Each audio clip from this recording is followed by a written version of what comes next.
we went through in our breakout rooms.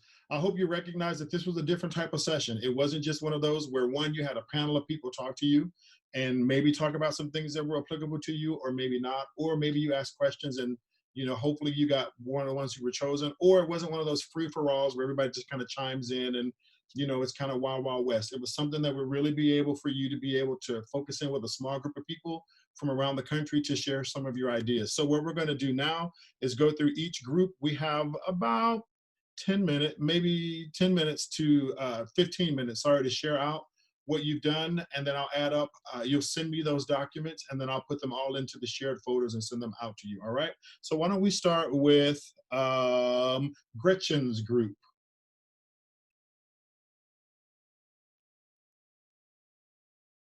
Gretchen, is Gretchen's group in here? Yeah, I'm here. I was just, I was muted, but I'm good. Okay. So I thought my group last week was like the top of the class, but this week's group, really the top of the class. Fantastic. We are going, I'm going to have Susie Gibbons from Benson High School in Omaha share out with you regarding our lesson. So Susie, go for it. Hi, everybody. So the lesson that we came up with is emphasizing the creation standard, creating music, improvising music. So our idea was, and this can be done in person or online, to take an existing piece of music, maybe something that you've already worked on and rehearsed, whether that's in person or virtually, or at least that the students are familiar with, and break the students out into small groups, assign each small group a different motive to pick out. So the options of motives that we came up with were a rhythmic motive, a pitch motive, and a text motive. So say like 2 measures of each of those, and each group picks one from the piece. So it's not supposed to be lined up originally. And so out of those different motives, which could be extended on as well, was something that we included. Each of those would then be put together. You could layer it on top of each other. We talked about adding drones, creating an aleatoric piece of music out of these different motives, and creating something completely new from something that they were already familiar with. We also wanted to include a writing component. So the kind of baseline level was just writing about how they felt about their new piece that they created. And then if you wanted to expand upon that, you could ask, what would they change? What in their group would they change? Would they have picked a different rhythmic motive or text? Would they have tried something new, experimented more? So yeah, that was our plan. All right, great. That will be uploaded. If you didn't catch all of that, that'll be uploaded for you to reference what they wrote. Also, I know that Jeff Wall was in that group, and he's in here now. He also has a plan that he's uploaded about aleatory that you can also access in that high school folder. All right, let's move on to Tesfa's group. Uh-oh, gotta unmute. I'm unmuting. Can you There hear me? you go. We took on the big, hairy, audacious task of creating an asynchronous lesson, 9 through 12, for students who don't have any internet access. So we brainstorm on how to even get the content to them. And one of the things we researched is we found that you can get a 10-pack of 2 gigabyte flash drives for $25.99 on Amazon. So you're looking at about $260 per 100 students. And so if you were to talk to your administrators about what would that look like for sheet music, it's about the cost of an octavo per student. And with those flash drives, as you move into instruction, you would give the students preloaded flash drives. And those flash drives will be in 4-week modules. And basically the students would get 4 weeks worth of content from you. Believe one of our teachers, he came up with a great idea. He was like, he called it in Cuba, he called it the flash drive distribution and collection network. Hey. I thought that was, and he said that basically they sent out these spots. It was George came out with that idea. And so you can have different, you know how some districts across the country are sending hotspots. They have hotspots around the area. Well, students can basically have that kind of be like a collection service as well, where they can bring their flash drives and have it uploaded to a certain spot. Or you can do preloaded postage as well, which is also still pretty cheap. And I know some districts where students don't actually have access to the technology, they are using these type of methods of having students be able to mail in their content because they're being sent home with packets. Those modules look like this. Basically, there are 5 things within that module. It's a weekly warm-up and vocal technique. So basically, you're going to be creating, if the semester is 20 weeks long, basically you're thinking of, looking at 4 modules. And so that first module, you'll have 4 weeks of warm-up and vocal techniques. One of the things they talked about is having the students have some shorter exercises and not overwhelming them with like, here, you got to record this 2-minute vocalese, just a way that you can hear them sing. We talked about creating a listening drive, and this was something that was brought up. If the students don't necessarily have an opportunity to sing because they're watching their siblings, or they don't want to sing in front of parents, you can have audio preloaded on this flash drive where they can listen to an artist demonstrating the vocal technique that you want them to grasp, and they can make a transfer, and you can have them write about that. If you're having them do some choral singing, if you want to create a virtual audio representation of what the artifact of what they've been practicing, you give them the practice tracks in the flash drive, a written journal where they basically reflect after each one of those weekly modules. And then when you get that content back, you can then send back to them your reactions after that first module and say, hey, I listened to blank, blank, and blank. I read this and this. This way the student can still have direct interaction with the teacher, even though they don't have access to internet. And the last thing would be, if the students are interested in recording and the teacher is interested in compiling, they would basically return the flash drive after that module with an audio representation of what they sounded like from the practice tracks that they've been working on during that module. And that would break down into 4 to 5 modules, depending on how long each semester is. All right, great work. Thanks for sharing all that. Make sure that everybody who's talked so far, those things are written down so that I can share those. And then I'm also recording this part of our time together, so I'll make sure you all get this recording as well so you can hear that. Thank you so much, Tesfa. Ryan, let's move to Ryan Sullivan's group. So we had also a wonderful group, and I love that we dived into the socio-emotional aspects of what our students are going through and how music connects to that. Micah Horton from Grandview High School and KC is going to speak for us. Yes, hey guys. This was actually a lesson that Carrie Zugelder has done with her folks, and she said that it was just amazing. The students really loved it. So tying to the social emotional, we had students creating a soundtrack of songs based on like life events. So they would get a document with some specific kind of criteria. And then they would, from that document, they would identify 5 significant life events. And then they would identify songs for each of those events, either that were important to them then, or kind of remind them of that event, kind of bring them back to it, kind of tying it all together. And then from there, they would put it all on a Google slide or a Prezi or a, whatever sort of presentation software your district uses most frequently, Canva, whatever. And then they would include links to each song. They would include some pictures, some things that reminded them of that time, things that tie it together, and also do a bit of a writing excerpt as well as to how those things are connected. So really, really tying in that social emotional piece, which I think we all agree is going to be really important in these coming months and this upcoming school year. Especially those of us with kids at home, we're probably seeing it right now. I know we are.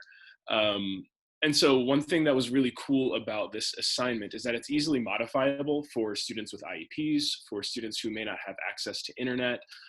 Perhaps instead of being so writing heavy, they could, use more illustrative means to explain it, draw a picture, or if a student is really, really low cognitively, what color does this make you feel?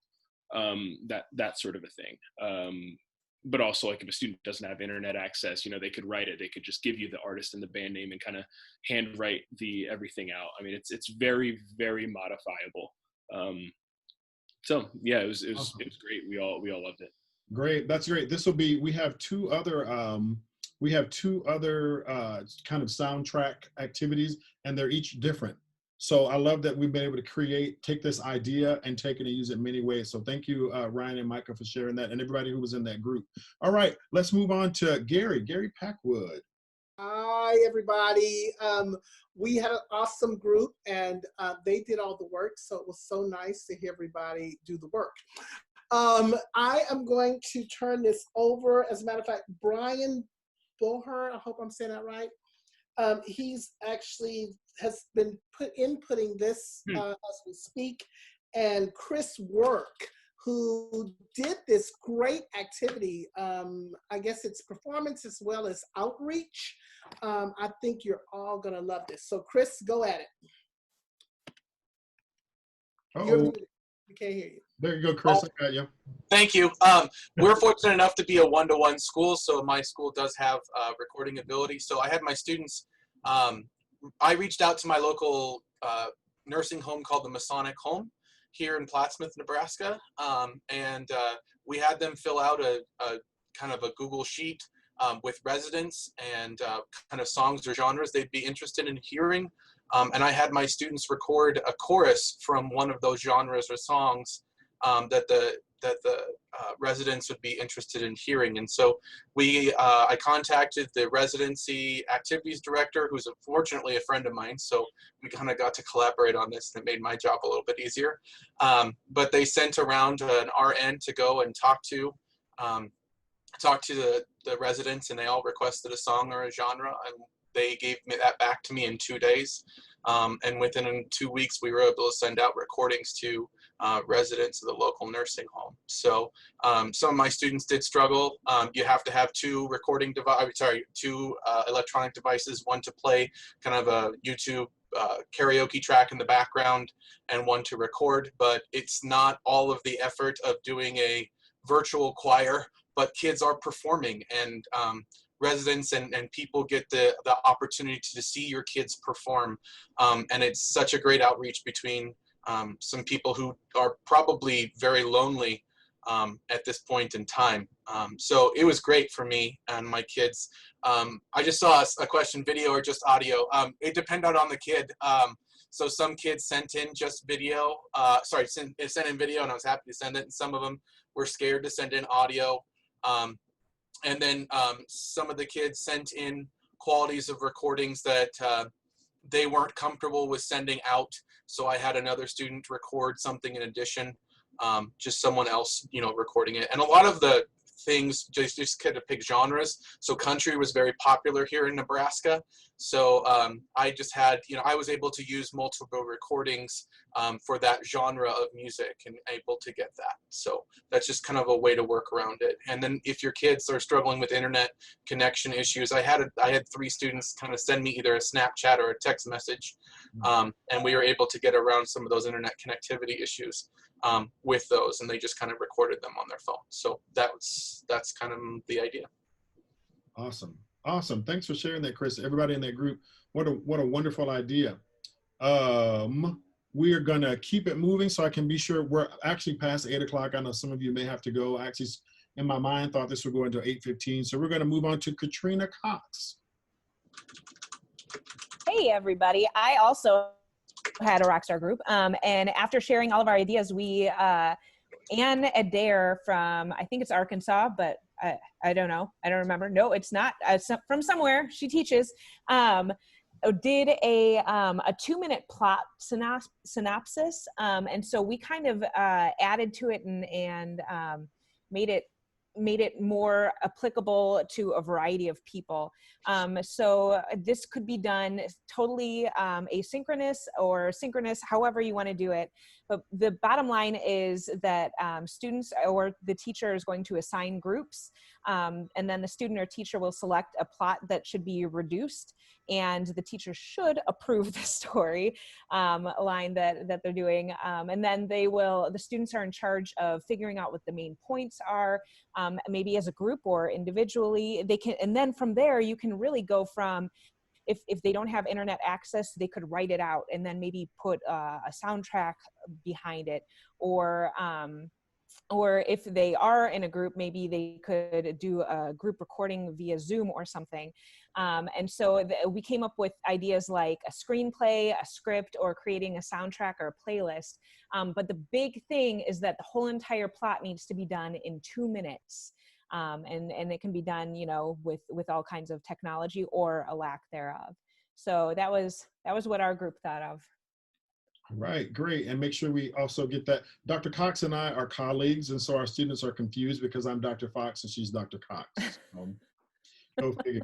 All right, Dr. Kelly Miller. Hey, y'all. All right, so we were the breakout session of ideas and topics. So we've got about 8 of them. So I'm gonna go fast, and some of these are already up and posted, and the other ones will be. So I'm going to start, and then I'm going to hand off to Rebecca and Laura.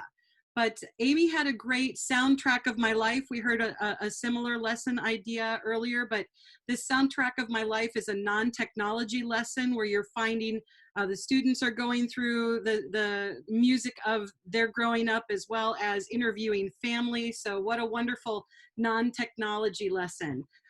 Suzanne also had a furthering socio-emotional connection lesson with teaching a canon to your students, and then the students can teach their family and friends so that you have that connection. So that, be looking for that from Suzanne. Then we had a little compare and contrast where I'd taken the piece The Road Home by Stephen Paulus and compare and contrast Conspirare and Voces 8, so you can work on all the great things that you're teaching your students. And then Kristen this isn't a lesson, but she's going to upload it into the FTP, the Future Teaching Practice format. She already has fantastic ideas on a parent email to send out in the fall, where having parents create a safe place for your students to sing. Singing is so personal, and we need ways for students, if we're going to be doing this digital singing, how can we create a safe place and encourage it? So you want to, I just thought it was fantastic. So you want to be on the lookout for Kristen's parent email ideas. And then I'll send it off to Rebecca. All right, hi everyone, I'm Rebecca. I'll be really quick. The first thing that I presented our group was just on successful, full ensemble Zoom rehearsals. There's a document online you can read about the technological aspects of that using a digital audio workspace, which sounds really intimidating, but really it's just GarageBand, or you can even use Soundtrap online to create different tracks for everyone in your voice parts, so that if I say, hey, soprano, sing, you can play the soprano part, and now soprano sing, and I'm going to play the alto and tenor with you. So you still have the ability for them to practice and hear their context in the piece, and they're also not singing alone into the void. The second thing I was going to bring up was I just finished an a cappella project with my kids today, where they use the app a cappella. How I did this is we picked 16 measures of a piece, and I wrote six different parts that all sounded good together, whether they did 2 parts or 6 parts. And then they recorded in the a cappella app. I'll put that up on the drive. If they don't have the a cappella app, it also works on TikTok, we found out. So I have tutorials for that. A cappella, TikTok, and also Soundtrap is the third option if they need a cloud-based document. So that'll go up later tonight. Awesome. Thank you, Rebecca. And it's going to Laura, sorry. All right. Hey, look at that. Hi, I'll go quick too. I already mentioned the 2 things I submitted at the middle school meeting, so I'll just gloss over them quickly. Sight Reading Factory has a class feature where you can have your students join, you can put actual assignments in and hear them sight sing back to you. It's been free during the pandemic. I'm not sure if they'll extend it, but hopefully they will. Otherwise, you have to pay per student. Flipgrid is free and it's really great. Students record themselves just for under 5 minutes and you can hear them practice. The main thing I want to share about that is that I also have them write down in a practice log. Like today I warmed up with these warm-ups, and my goal today is to work on my breath support, and that really helps them focus, because if they don't have that, they're just like, oh, I'm just practicing, and they don't really know, especially the younger ones, what they should be focusing on. So I found a lot of success with that paired with the video. And then the last thing I just want to add real quickly, and I've talked with Derrick about this, is we've become experts on face shields, anything that we can do to get back. And then my other contribution is hula hoops. So if we're able to go outside in Florida and not burst into flame, we're going to stay in our hula hoop. And there, you can get them at the dollar store, and they'll work inside as well. But it also, you can practice your, get a little exercise for yourself. There you go. Miller, nice. out. Very nice. Thank you. Great work, everybody. And then our last group is with Elise.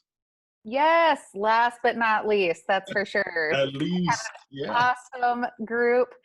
Brandon Harris, Lynn Boma, Stacy Blackmore, Rachel Simmons, and Carol Earnhardt, and some folks from Nebraska, Arkansas, and North Carolina. Really enjoyed getting to visit and speak with the folks, because it just kind of helped us realize that although we're in different parts of the country, we're all in this together. So Carol had a really great idea about providing an asynchronous opportunity for students to be able to record alternate lyrics to perhaps a melody that already exists. And I'm going to turn it over to Carol. She is from Glenn High School in North Carolina. Uh-oh, okay, woohoo. All right, there you go, Carol. Oh, thank you. So I've had difficulty in the past 2 months getting my kids to send me recordings of them singing.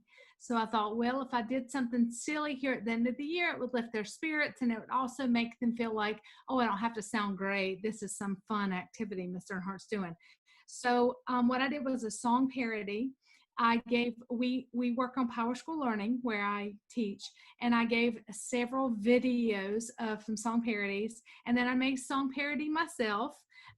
Called Ode to Clorox Wipes, because I can't find them anywhere. And so the kids have had a lot of fun with it. They had to turn in their lyrics. That was one of the graded assignments. And they had to turn in a recording of themselves singing that they could do a cappella, or they could do with a karaoke track, which is what I did. I found, and I taught them how to find a karaoke track on YouTube, or they could sing right over Mariah's voice, whatever they want to do with different words. So it was just a fun little activity here at the end of the year to get them singing and creating. Awesome. Awesome. Thank you. Thank you, everybody, for doing that work in these groups. I just want to, is Tesfa, are you still here? I'm not sure. I don't see you anymore. I'm here.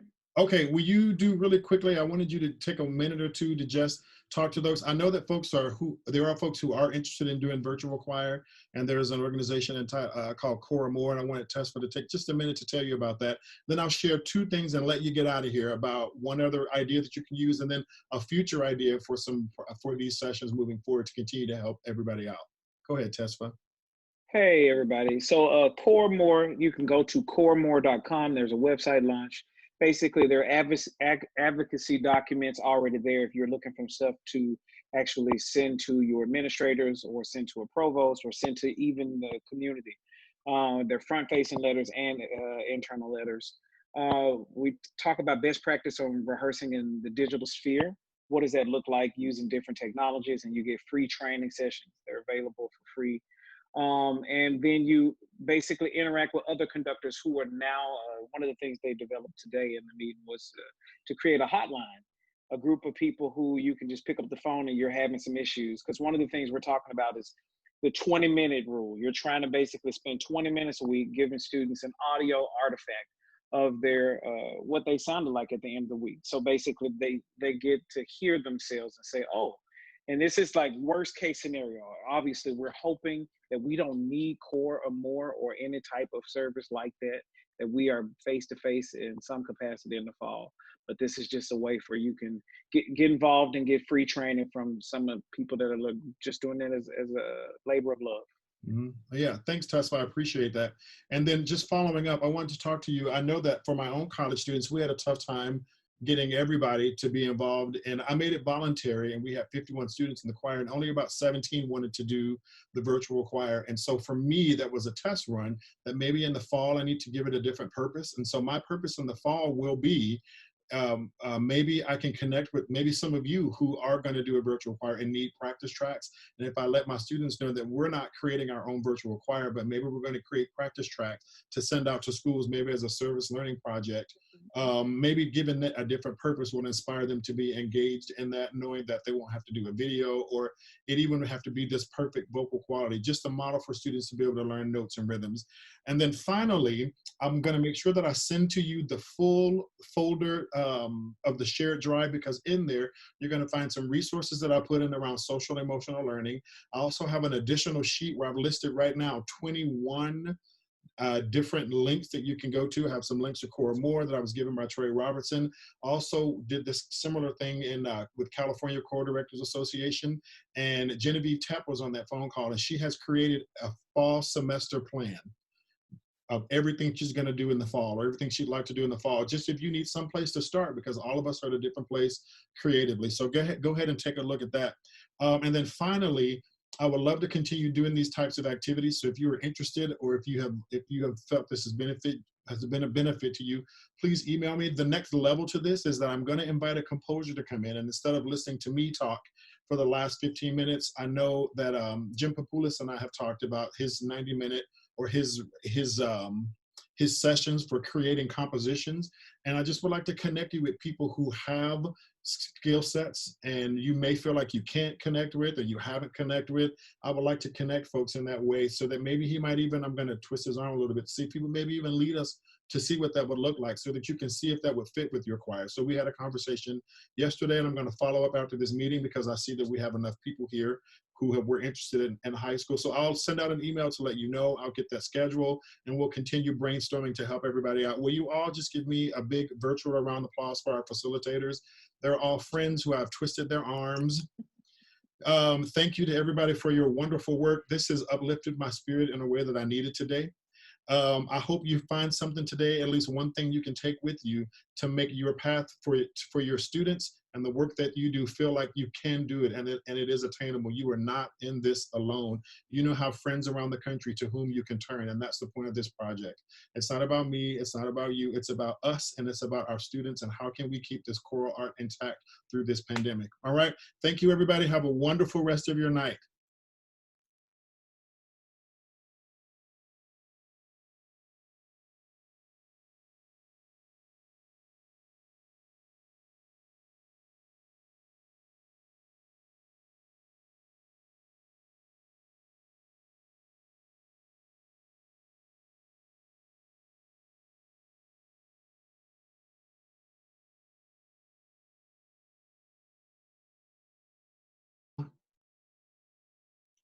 One of the things that I've employed, and my own children love it, is entitled the Blob Course. So the things that we create do not have to be the most complex, and sometimes the things that are not most complex can be most engaging. So this resource is one that I put. This resource is one that I put into play, or put into the form, because I think it's a great way to engage students and the idea of pitch matching. You can see that there's the king blob, and students get the opportunity to go and choose a blob that works for them. Blob, blob, and I chose the one that matched pitch. Blob, blob, blob. If you choose the one that doesn't match pitch, it explodes. So it's a great way to keep students engaged in while they're not with you, and it could be done synchronously or asynchronously. You could also set up a competition amongst your students. So there are a lot of different ways that we can engage our students at many different levels, to give them the skills and hone the skills that they'll be using virtually or in the classroom, or a combination of both, because some of us have been tasked to do that as well. Another idea that you might take with you and think about tonight, sometimes your students won't be able to have access to some of these apps, but they're able to be with you virtually, and you want them to begin to think about the activities that you do when you do begin to sing. So one of the things that I did with my university students was I used the piece entitled Lineage. And I had the students, we sang the piece, but in the piece it talks about the strength of a grandmother. And so I had the students actually go and interview someone in their family who exemplified that strength that was represented in the piece. And how amazing would it be for your students, if they have grandparents who they can't touch, hug, or love on, to have a conversation like this, either over the phone, and write down some of those things. And maybe your students can create videos that explain their conversation, or even record the conversation, and then you compile them and use them within your own classroom. That's an idea that could be a one classroom idea, or it could be put across an entire week or even 2 weeks. So I'm thinking creatively at that level.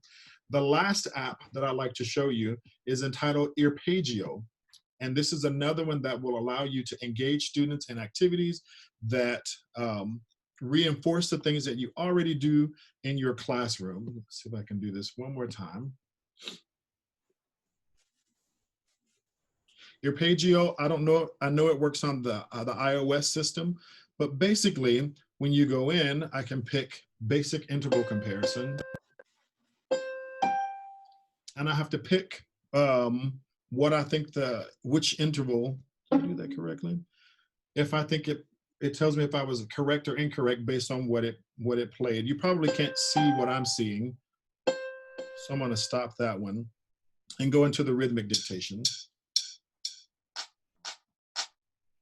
So if I go in and do, it tells me if I was right or wrong. And at the end of this, sorry, let's quit that. I can go in and see my own progress, and you can see that I have a little line showing me what day I did it on. And then underneath here, I can see my score. And if I click on that, it tells me the days that I worked on and the areas that I need help in. That's a wonderful tool for reinforcing the musical skills that I know that you want your students to have.